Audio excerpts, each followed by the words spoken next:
% of these things after investigation can be explained as misidentifications. In 15% of cases there's probably insufficient information to be sure.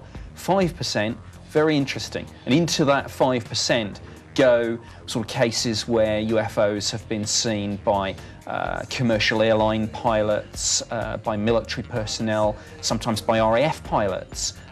Cases where these things have been tracked on civil and sometimes military radar, performing extraordinary speeds and manoeuvres.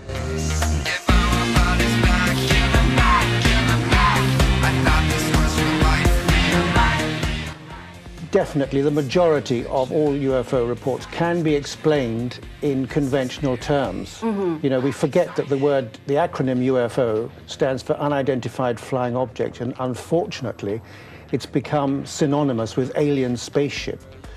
But of the unexplained cases, of which there are hundreds of thousands, there have been millions of UFO reports, we know that, worldwide. There are hundreds of thousands which are unexplained, and the best ones for me, the ones I find the most convincing, are from qualified observers such as astronauts, military and civilian pilots, air traffic controllers, because we forget that many UFO reports have been corroborated by radar, and even if the pilots and air traffic controllers have been drinking, radar sets normally are abstemious in that respect. I can't rule out the idea of extraterrestrial visitation. I hate science fiction. I'd had no interest in the subject, certainly no belief, so I went in there really not knowing what to expect. But I must admit that some of the things that I saw, both in terms of the old files, the ones that are now being released, and of course the day-to-day business of the investigations on the new cases as they came in, that convinced me that by the end of that tour of duty, I thought, well, I still don't know what UFOs are, but there is more to this than just misidentifications of aircraft lights and weather balloons, even though by volume that accounts for most of it.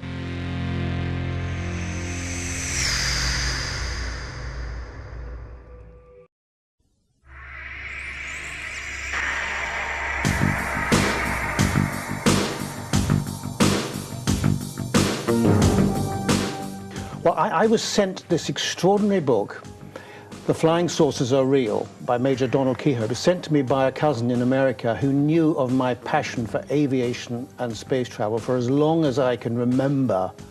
I think there's something in my mother's baby book to the effect that at the age of a few months old, Timothy seems unnaturally fascinated by all manner of flying objects. But I've always been mad about aircraft and space travel, so it was a natural progression. And especially when I read that it was pilots and, as I say, both military and civilian and air traffic controllers were confirming these things, so that really clinched it for me.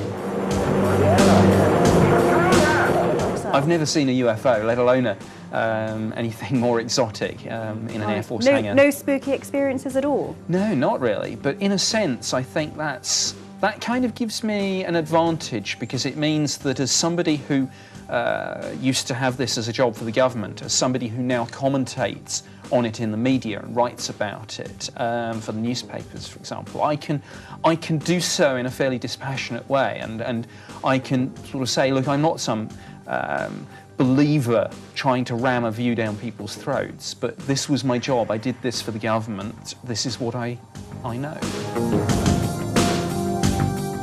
Well, I've selected from my book what for me is one of the most compelling images of an unknown flying craft that I've ever seen. It was taken in 1963 by an Avenza Airlines, that's Venezuelan Airlines pilot, sitting in the right-hand seat as the first officer. He took it through the window with his camera, showing a craft, its shadow on the jungle beneath, and the aircraft shadow is also quite clearly visible, that of a DC-4, and you can see part of the engine, what's called the spinner, of this four-engined airliner. And the photograph has been analyzed by professional topographers and mathematicians, despite the fact it was debunked almost as soon as it had appeared by all sorts of people who were either ignorant or were professional debunkers. And I've made my own tests on it using an actual model of a craft and an airliner. This picture was taken in 1951 in California with a camera which was mounted on a plate, on a telescope. It could only be used in conjunction with a telescope. Okay. So very, very difficult to fake. And it shows a craft which is estimated to be anything from 1,500 feet in length, and some smaller craft which were seen to leave it, which appear to be surrounded by some kind of corona, which many physicists believe is a corona of plasma associated with the propulsion system of some of these objects. On May 2008, the chief astronomer from the Vatican said that the existence of extraterrestrials actually didn't contradict church teaching. And then on the 23rd of July, we had Dr. Edgar Mitchell, who was the sixth man to walk on the moon, actually saying that there had been a cover-up, that he had been briefed, and that Roswell really did happen. This is really turning into be what I've called Summer of the Saucers. You've mentioned in your intro there a couple of the things that have happened, these extraordinary statements that we've had, but there's been much more. In May this year, the Ministry of Defence, where I worked for 21 years, started what's going to be a 3 to 4 year process to release its entire archive. The Vatican statement that you mentioned happened within about 2 days of that.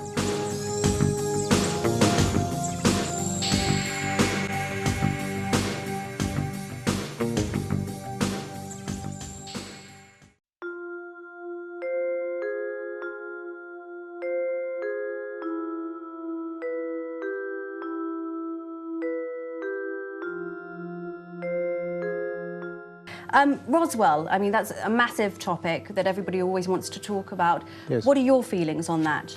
Well, it definitely happened. There's dispute about some of the sites where the craft crashed. Some people say there was more than one craft, too. My own information from my own clandestine sources is that at least one craft was actually shot down by the United States Army Air Forces. Okay. And it took several days before it came down.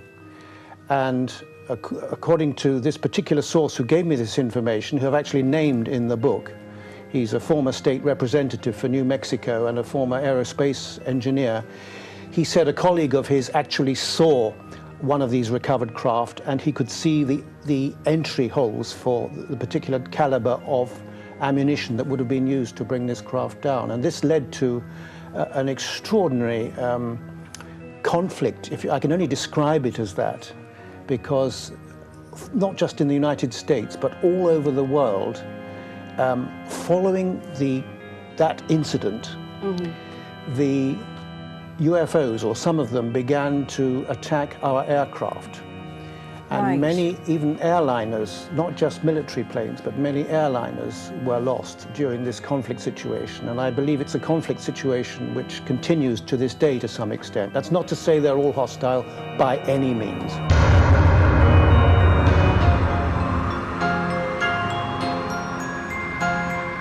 The Aztec case in 1948, which was actually far more impressive than the Roswell case, in my opinion. A craft about 100 feet in diameter was recovered by military intelligence and scientific intelligence specialists, and I've been to the actual crash site where this thing came down, practically all in one piece, and the Americans acquired a tremendous amount of technological information from that craft.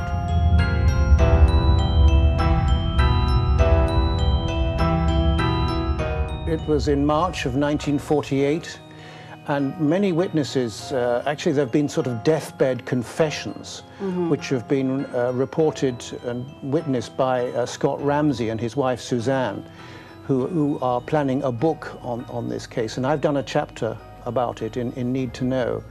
And many scientists were involved. They eventually managed to get into this craft through a hole in one of the portholes. Again, this implies to me that it was perhaps shot down. And there were, I think, quite a number of small alien bodies which were charred. They were all deceased, and they all had apparently died as a result of exposure to the atmosphere, which had obviously got in through one of the cabins.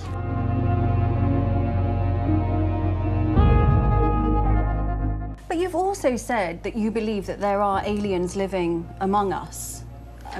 Absolutely, yes. I mean, I think... So how come some of them are dying and some of them are absolutely fine? Because there are different levels of evolution. My information is that this is nothing new about aliens, and you know, the Hindu Vedas, the Brahmin records, the Bible talks about extraordinary beings coming out of the sky in flying machines, and I know they're often referred to as angels in the Bible, for example, but they're usually described as having the appearance of a man. And that's a quote from one of the Old Testament reports. Well, yeah, the book of Genesis is kind of full of Elohim and Absolutely. the sons of God saw peoples of the skies coming down. And that's a very good quote, actually. The sons of God saw the daughters of men, that they were fair, and came in unto them. You can't get more graphic than that. And I think that is a very early reference to hybridization. I think we are a hybridized species. I think some of these beings have been on planet Earth for much longer than we have, and we were colonized.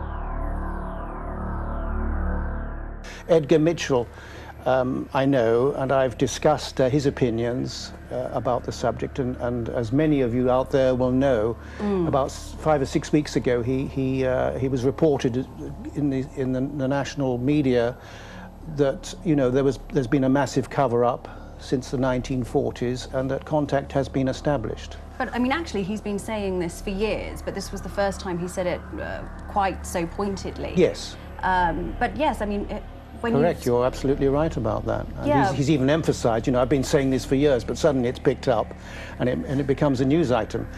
So how long have you known Dr. Edgar Mitchell? I've met him once. I've corresponded with him over, I would say, about 6 or 7 years. Okay. And your opinion of him is that... He's absolutely, totally reliable, in my opinion, and a very brave man to come forward. It's very interesting. In Need to Know, I have the report from Buzz Aldrin that Apollo 11 was actually paced on the way to the moon in July of 1969.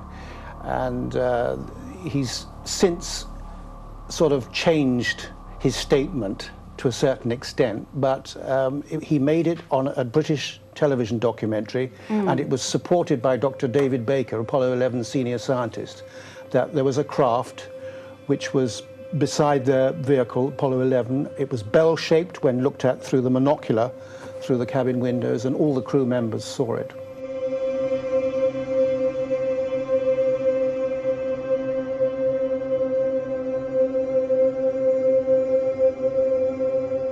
There are certainly some very, very big hitters in America, and indeed here in Britain, who have said, yeah, very much we believe that this is a real phenomenon. Recently, of course, in the presidential campaign, one of the candidates, Dennis Kucinich, it was revealed that he'd seen a UFO, actually at Shirley MacLaine's house, so that's a nice little tie-in. One wonders what they were getting up to. Oh, well. Then Fife Symington, who's a former two-term governor of the state of Arizona, said in relation to a very famous wave of UFO sightings that happened in Phoenix in 1997, he said, not only, he said, was this absolutely real, and I was governor at the time, he recently said, but I saw it too. And the really interesting thing is that... Didn't he deny it at the time when he was in office? This was really famous. He held a press conference where he said, we found the culprit, and out onto stage came his chief of staff dressed up in an alien suit. So he debunked the whole thing. He has now said, look, I'm really sorry that I did that. He said, but things were getting out of hand. There was mass hysteria. Hundreds of calls were coming in. But isn't that precisely why we're not going to get a major statement by a government, because they wouldn't want to take responsibility for, as you've spoken about, perhaps the ensuing panic? Well, I don't know. I mean, I think, you know, that situation was quite extraordinary. I think one of the other problems, if there is some big secret that the government or several governments are going to release, one of the problems is actually a constitutional one, because it's one thing to say, we've found alien life and here it is. The problem is, but we've been lying to you about it for 60 years by previously denying it. So that's a constitutional problem.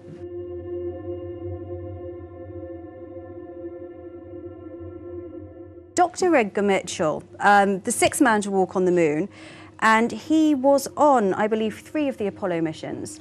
Graduated from MIT, one of the most highly regarded astronauts of our time. Surely what he says is credible, but then wasn't there a statement released by the American government, or was it?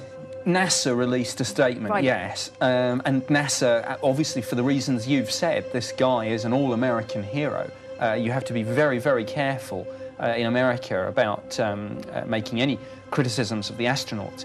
NASA said, it was a very interesting statement, they said, Dr. Edgar Mitchell is a great American, but we do not agree with him on this issue. Right. Then Edgar Mitchell was, and they went on to say, NASA isn't covering up the truth about UFOs. Edgar Mitchell turned round when he was quizzed about this afterwards and said, yeah, but it's not NASA that have the lead on this. NASA probably don't even know about this, some of this stuff.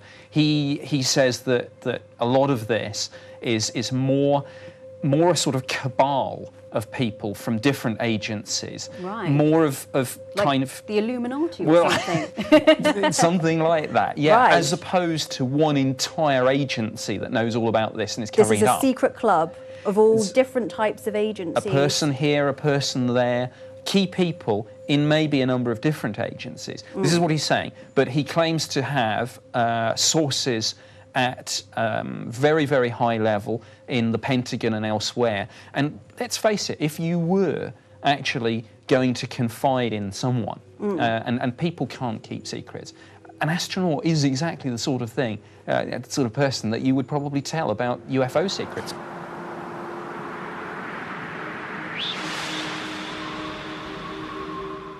It's very difficult with these things. He may be deliberately trying to muddy the trail a bit, and the one thing I know, not least from my 21 years in government, is that if you get questions about your sources, you have to be very careful, and sometimes you actually have to throw in the odd red herring.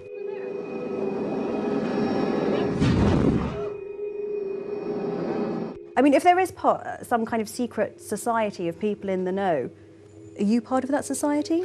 Well, you see, this is where I can't win. I've been accused of being a disinformation agent, but you see, if I say to you, look, actually, Frankie, I'm not, you know, the viewers, the real die-hard conspiracy theorists who think that aren't going to suddenly go, thanks, Nick, for clearing that up. They're going to go, well, he would say that, wouldn't he?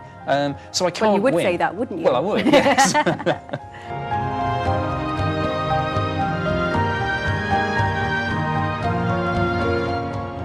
Is a cover-up, which is obviously what you believe, who is responsible and why the secrecy? Well, The cover-up goes back really to, I would say, towards the end of the Second World War.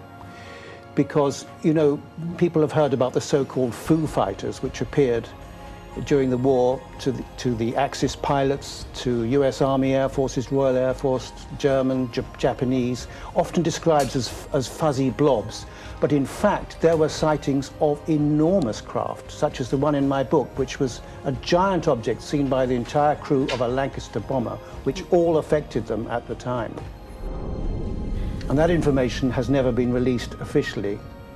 Okay, so very briefly, do you think the UK is in a cover-up? Definitely. So it's most not just definitely. The US? Well, the way it was put to me quite a long time ago by a former director of MI6 was, Timothy, I think you'll find we leave that to the Americans.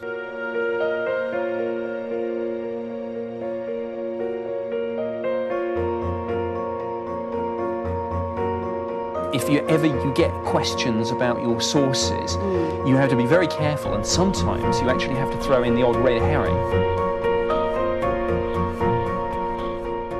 The way it was put to me quite a long time ago by a former director of MI6 was, Timothy, I think you'll find we leave that to the Americans.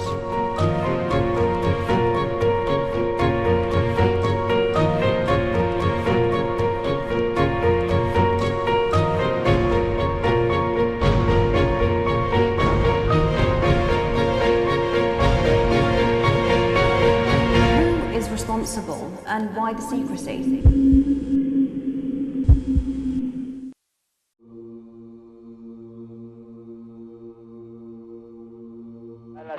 A la misma altura. Hay unas nubes ahí, se debe de estar. I mean, there is certainly a body of people who believe that many of the cutting-edge scientific discoveries that we've seen in recent decades actually came from the UFO that crashed at Roswell. And there are many people who believe that this technology is gradually being seeded out through, of course, predominantly American companies to get the technology out there, but to make sure America maintains the advantage. Just to bring it back to the subject, Dr. Edgar Mitchell said that absolutely Roswell did happen. Yes. And he should know, he's been on the moon and 3 Apollo missions. Well, yes, I mean, that is interesting, and of course it's not just Edgar Mitchell. Recently there's been a lot of so-called deathbed testimony from the last few people who were actually there when Roswell happened in July of 1947, including Walter Haut, the public relations officer at the Army base, and he, in a signed affidavit that came out recently, said yes, it was real, there was a crashed spaceship, there were aliens. Is there anyone awake here?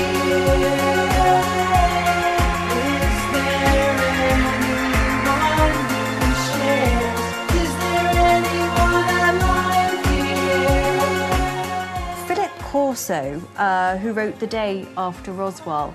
I mean, what's your take on him? Yeah, Lieutenant Colonel Philip Corso. I never met him, but I found a lot of his testimony credible. Unfortunately, the book was edited by William Burns, who injected a few slight inaccuracies in it, and I know that Corso himself was not happy about that because he told a friend of mine. For example, he said, Corso, that they actually waited until American the industrial corporations were actually beginning to get a handle on some of these advanced technologies before passing over the materials that had been recovered from Roswell and perhaps elsewhere. So that was one of the most important things he wanted to put across.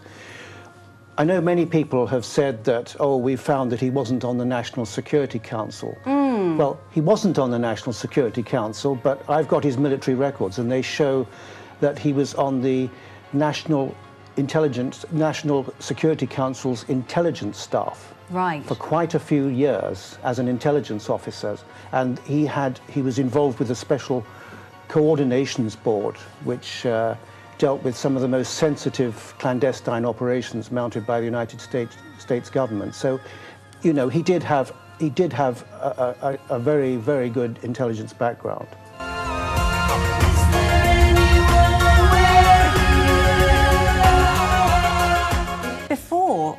Roswell, I mean, you speak about kind of aircraft crashes Yes.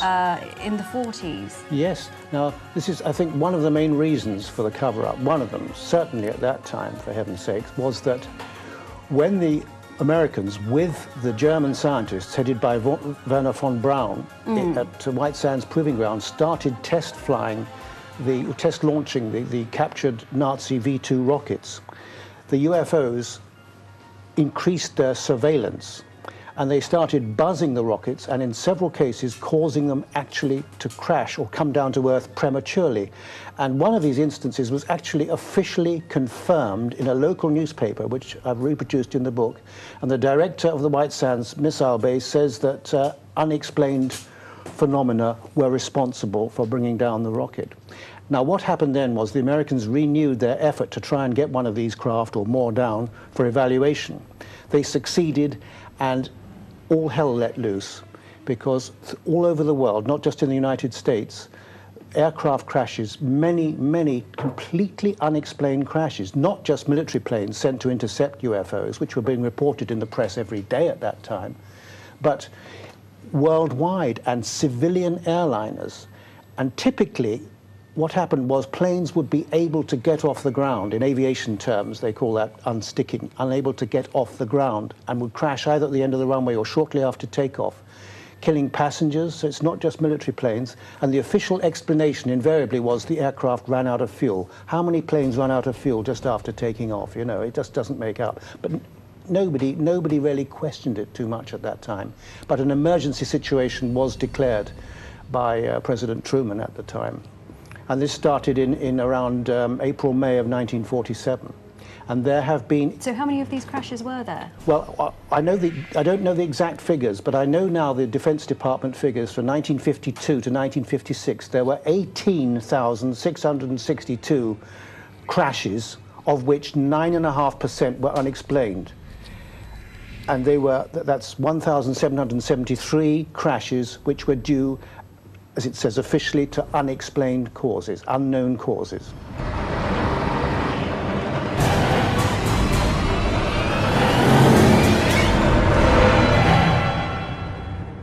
I know from my own sources that quite a number of solid craft have been recovered. I know that communications have been established since the early 1940s with select individuals in the military and intelligence community, very occasionally within governments, such as a few presidents have had contact.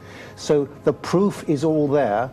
As to evidence, there is excellent evidence that we have in the civilian world of actual craft. I've produced color photographs of an apparent alien in my last book, Unearthly Disclosure, photographs taken in Italy in 1993, which I'm convinced are absolutely genuine. But you didn't see the real thing? I didn't see the real thing. Oops. But because it could be slightly paper mache. Sorry, my ear thing. It could be, but I hired a forensic scientist who works for the police on imagery to study the photographs, which were Polaroids, and I made copies from the original. I examined the originals myself.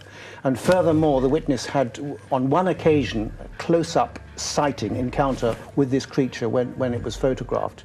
So that's the best I can come up with, but, you know, believe me, they've got a lot of better information hidden behind closed doors.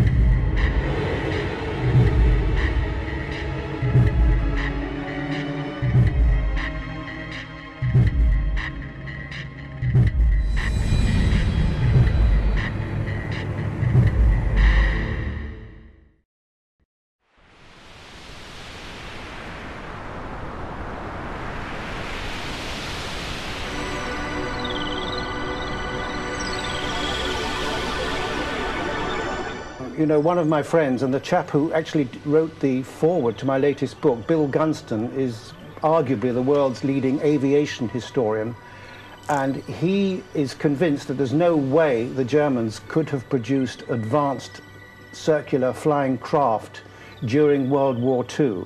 They were certainly testing circular flying machines, but there's no way they could have been responsible for all the Foo Fighter sightings and sightings of much larger objects. Had the Germans been responsible, they would have won the war. Right, but do you think the Germans at that point perhaps had contact with the extraterrestrials as well? No, I've heard this rumor. I don't discount it. I think later on, certainly, there was contact established with German scientists, particularly those working on the United States space program. But as to earlier than that, I very much doubt it. And I think a lot of material has come out via Nazi propagandists about Hitler escaping to South America and, you know, with fleets of flying saucers and with a base in Antarctica and so forth.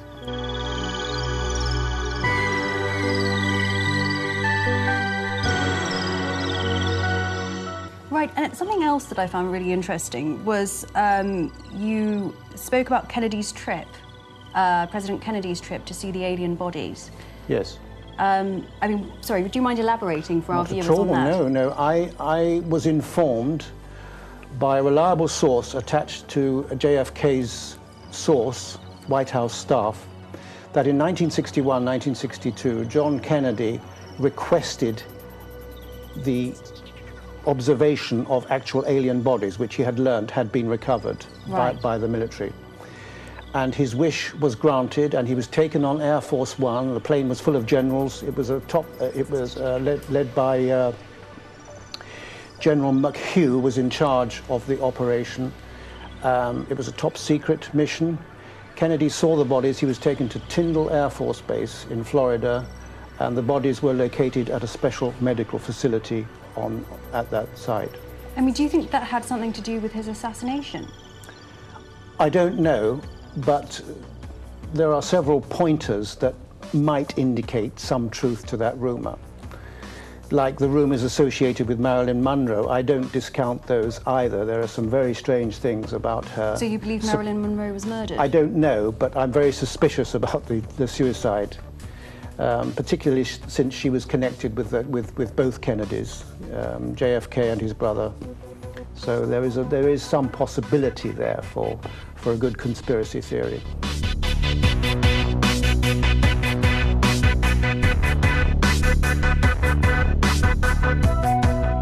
My information is that there are some highly advanced craft, some of them spacecraft, which certainly the Americans and maybe one or two other governments, I don't know yet, but certainly the Americans are flying, and I think they've been in service for quite some time. And of course this gives rise to all sorts of questions about unidentified flying objects.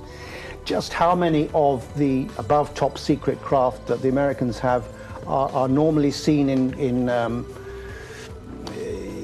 you know, unrestricted areas is very questionable, but I think some sightings must relate to that. Now, as to what type of technology is involved, I believe it involves anti-gravity and highly sophisticated means of transport. In 1993, Ben Rich, who headed the Skunk Works, Lockheed Martin's Skunk Works, which developed the stealth F-117 plane, said in the presence of two friends of mine at the University of California, that we have the technology now to go to the stars. He confirmed this, but he also said that all this is hidden in above top secret black budget programs, and he said it would take an act of God to bring this out into the civilian world for the benefit of humanity. So that's very interesting. In 1993, here's a man who was in a position to know, who says that we already have the technology, short of a few equations, he said, in 1993, I hasten to add.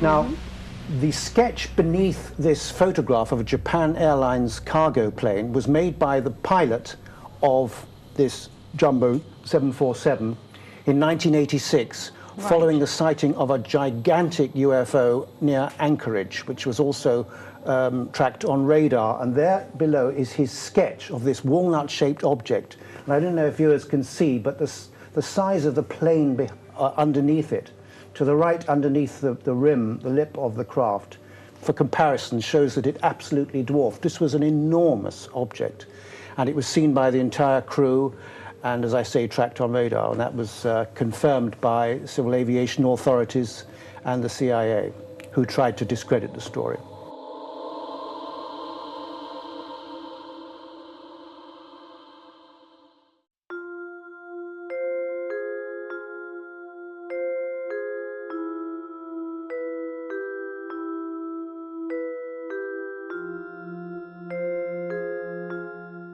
You have a number of sources which you keep referring to.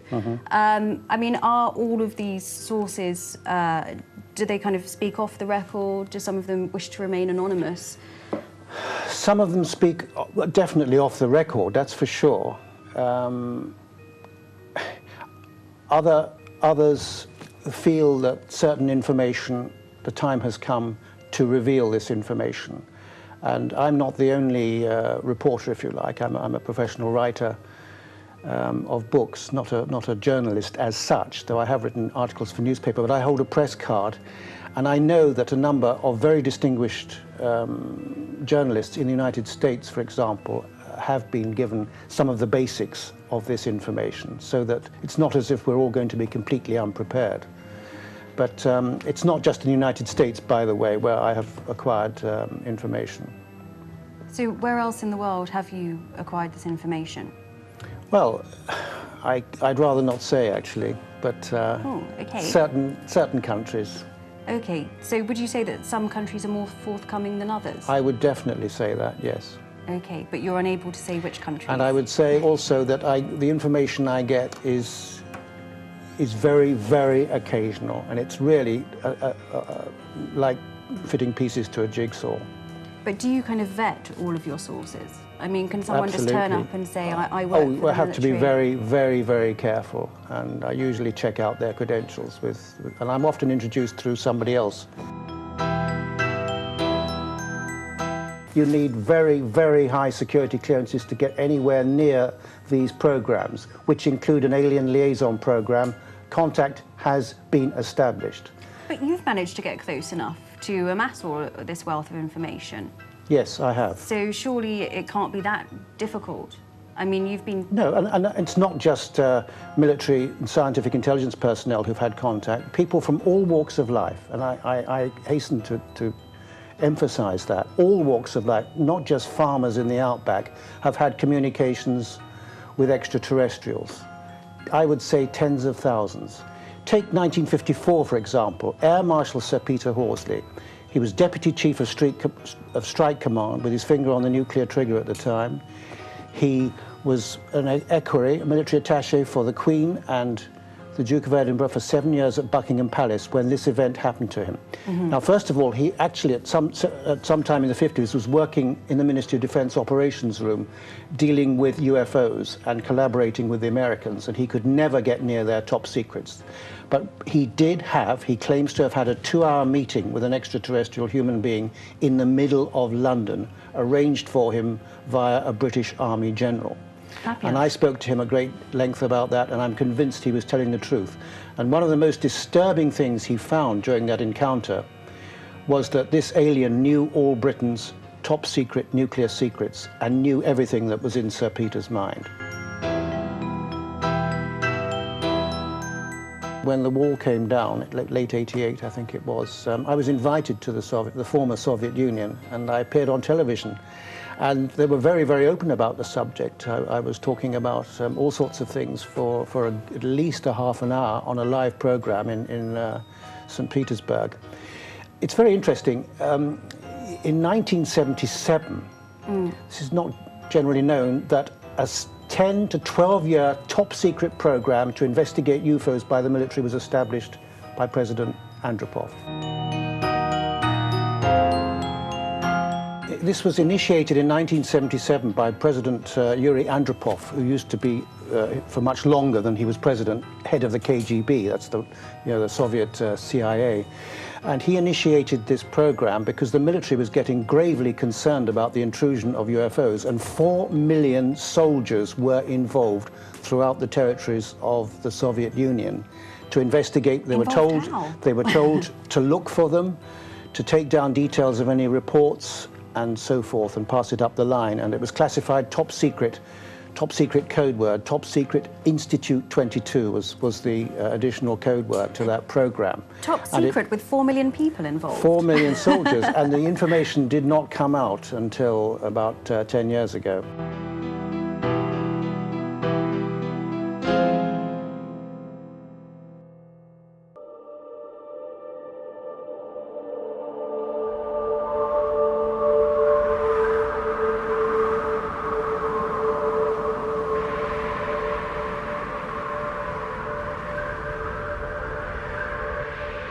Do you agree with David Icke's work?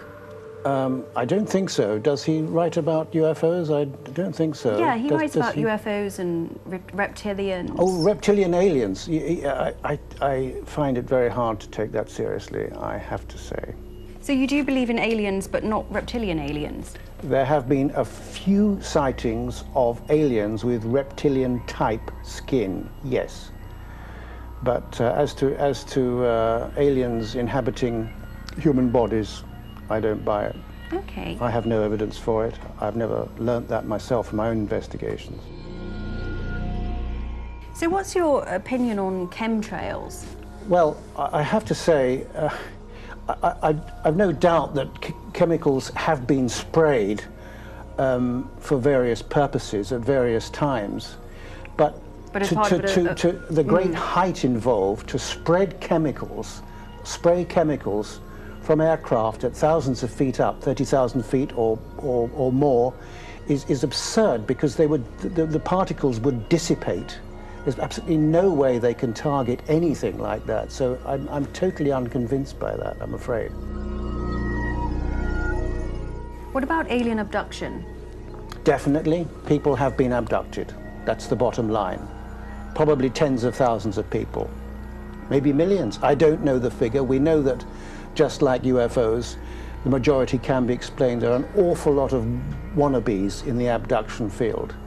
You know, it's become a little bit of an iffy subject, but people have definitely been abducted. Alien abduction is I always think, related but separate to the UFO issue. But yes, I think I've certainly come across people, whether they're claiming alien abduction or actually, even if it's just a fairly up-close and personal UFO sighting, I've come across people who are clearly shocked by it, and in some cases, I think, yes, suffering from post-traumatic stress disorder. What do you think of hypnotherapy and kind of regression therapy as a means of dealing with alien abduction? I'm glad you raised that, Frankie. I think I feel very strongly about this. I think that hypnotherapy, hypnotic regression can be a very useful tool, but it should be used by qualified people. It's possible, if you're dealing with someone who is mentally deluded, you are enhancing their delusions. You really need to know what you're doing medically, I think. One of my other questions as well is animal mutilation. Yeah. I mean, do you believe that that's a real Definitely. phenomenon? I've investigated them personally in the United States and in Puerto Rico, Commonwealth of the United States. They are happening, they're still happening, mostly in Argentina and Chile at the moment. I don't have all the explanations, but having spoken to a police officer in Puerto Rico who actually shot one of the creatures responsible for the mutilations, the so-called chupacabras or goat sucker, shot it at, you know, like from a range of 5 or 6 feet when it was trying to kill his dog. I have no doubt that these creatures exist and that those are some of the creatures associated with the animal mutilations. As to the purpose of it, I don't know. I guess they need materials.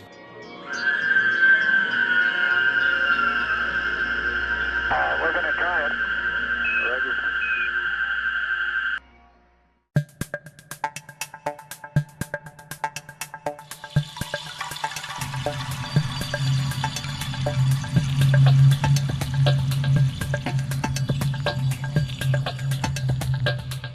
I would say I'd had about 4 encounters with aliens in my life, which what kind of proved to me human-appearing aliens, but certain very hardly noticeable differences. The first was in the United States in 1963. The second was in New York in 1967, when I actually sat down next to one of these beings. I mean, I don't know if we have time to go into the story, but... I think we do. I mean, how did you know it was an alien? Or he, she was an alien? There's a little background to it. I was actually with the London Symphony Orchestra at the time, doing a series of concerts with the London Symphony Orchestra and Rostropovich, the great cellist. And one afternoon, I attempted a telepathic experiment because I'd been talking to people who claimed to have had regular meetings in Washington with extraterrestrials. So I sent out the thought, if any of you guys from elsewhere are around, come down and sit down next to me and prove it. Well, you know, various people came and went. I was sitting in the hotel lobby at the time. And eventually this guy comes in, about 5'10". He was immaculately dressed, slightly tanned, slightly wavy, fair hair. He had an attaché case. He sat down next to me. From the attaché case, very sort of deliberately took out New York Times. He went through the pages, turned them like this, gradually folded the newspaper, put it back in the attaché case. I said to him in my mind, if you're the guy I'm looking for, take your right index finger and hold it to the right side of your nose. Instantly, he did just that and kept it there. So I was dumbfounded. I thought, well, what do I do next? He's going to talk to me, but nothing happened. I just didn't talk. I stayed there. He was there for quite a while. And he got up, he looked at me quite seriously, and then eventually he left. I'd recognize him if I saw him again.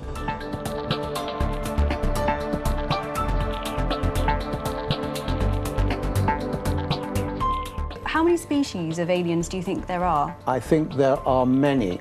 That are visiting Earth? Many. We hear about these archetypal greys and reptilians and Nordics and so forth. This is really a bit childish. There are many subdivisions of aliens exist, believe me. And what do you think they want from us? It varies. Some of them, I think, have their beady eye on this planet.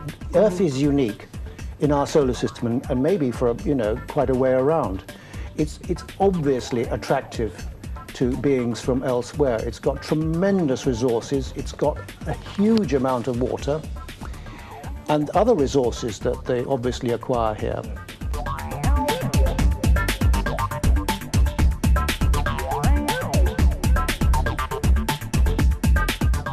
Well, we've talked, of course, about the Vatican's chief astronomer just back in as recently as May, saying that the existence of extraterrestrial life would not be contradictory to the teachings of the Church. Now, some people have suggested they know something and they're just trying to kind of hedge their bets. But actually, through a combination, when the opinion polls are taken on this issue, consistently over 50% of people believe in this sort of thing anyway. So on the day they do announce something, if that day comes, I think an awful lot of people will actually say, yeah, I kind of figured that there was something like that.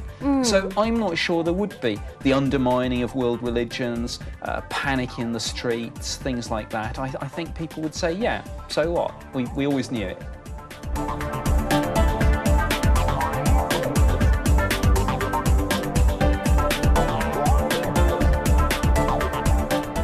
And do you think there is going to be any type of major disclosure soon by a government or a body?